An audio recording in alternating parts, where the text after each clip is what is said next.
Avant de commencer réellement notre atelier, je vais vous présenter le projet sur lequel nous allons travailler. Voici le bâtiment en question. Il s'agit d'une double habitation mitoyenne. Vous voyez que c'est un bâtiment qui se situe sur un terrain en forte pente, donc nous allons avoir pas mal de travaux au niveau des murs et des soutènements de manière à réaliser ça de manière correcte. Il s'agit donc d'un bâtiment qui est construit en Belgique et il est donc constitué de deux habitations mitoyennes, la première se trouvant ici à gauche, que nous appellerons dans la modélisation la maison 2, et l'autre habitation qui se situe ici, que nous nommerons maison 1. Si nous parcourons rapidement les plans, voici comment ce bâtiment se présente. Donc nous avons deux carports, le premier pour la maison 1, le deuxième pour la maison 2 ici, avec les entrées. Et en fait, les deux bâtiments sont orientés différemment, mais relativement semblables au niveau des compositions et des plans. Donc on a chaque fois le hall d'entrée avec l'OSC et un local technique, un bureau au rez-de-chaussée, et accessible depuis l'extérieur un local rangement. Même chose ici de ce côté-ci. Lorsqu'on monte au premier étage, nous arrivons ici dans un hall de nuit qui va distribuer une première chambre avec sa salle de bain privative, plus deux chambres avec salle de bain et WC séparés, plus un rangement dans le hall.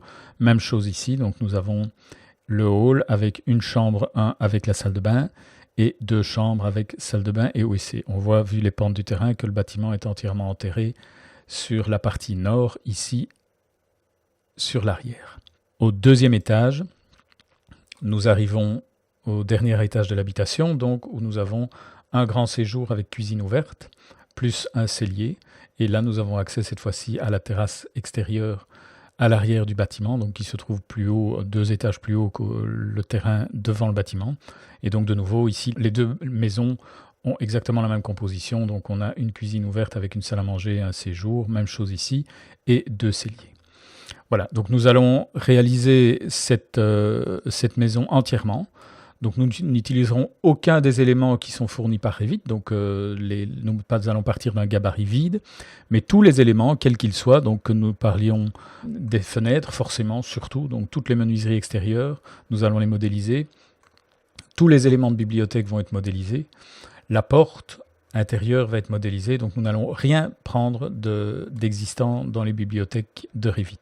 Et on va pousser la modélisation vraiment très très loin. Vous voyez qu'on va aller, on va modéliser pourtant toutes les familles de menuiseries, on va modéliser les seuils, les linteaux éventuellement, les enduits intérieurs seront modélisés, les plinthes avec les matériaux différents, donc suivant qu'on est sur du parquet ou dans du carrelage.